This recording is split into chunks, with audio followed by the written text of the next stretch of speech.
nous allons voir comment générer les cas de charge et les charges à partir du modèle BIM dans CP Connect.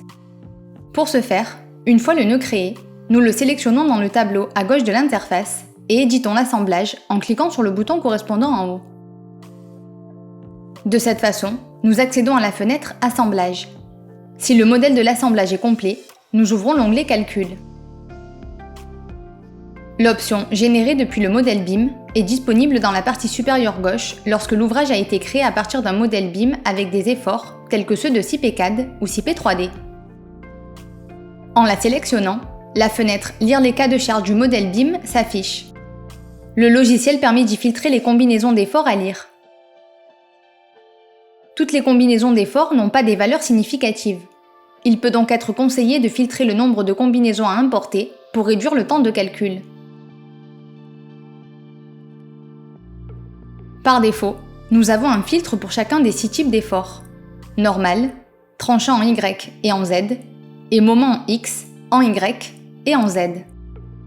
Pour chaque type d'effort, les combinaisons dans lesquelles cet effort particulier est conforme à la condition sélectionnée par rapport au pourcentage indiqué de la valeur maximale sont importées, aussi bien pour un signe positif que négatif.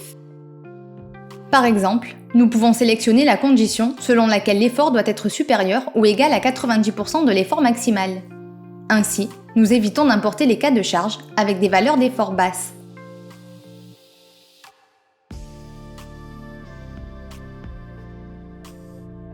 En plus du filtre par pourcentage d'effort, nous pouvons fixer une valeur maximale pour lire ou non les combinaisons, en tapant une valeur minimale absolue pour les forces et une valeur minimale absolue pour les moments dans les cases en bas de la fenêtre. Par ailleurs, nous pouvons importer les efforts à considérer pour le calcul de la rigidité en rotation.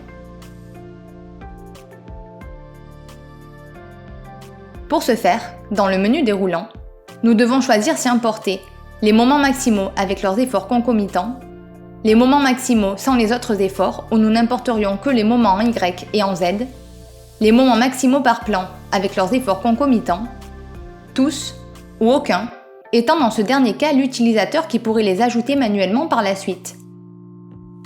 Enfin, nous cliquons sur Accepter. Cela génère les cas de charge et les charges des profilés intervenant dans l'assemblage.